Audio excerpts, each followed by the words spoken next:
আসসালামু আলাইকুম। Hello everyone. গরুর মাংস যেভাবেই আমরা রান্না করি খেতে কিন্তু প্রচুর টেস্ট হয়। আর গরুর মাংস হাতে মাখিয়ে রান্নাটা আমার সবচেয়ে বেশি ভালো লাগে। পরিমাণ মতো সব ধরনের মশলা দিয়ে আমি এখানে 1 কেজি গরুর মাংস রান্না করছি।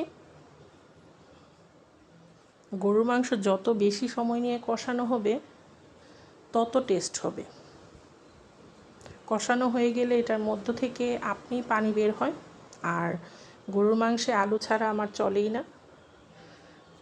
এখন এটাকে ভালোভাবে কমিয়ে রান্না করলে একদম পারফেক্টলি নরম হয়ে যায় গরুর মাংসটা।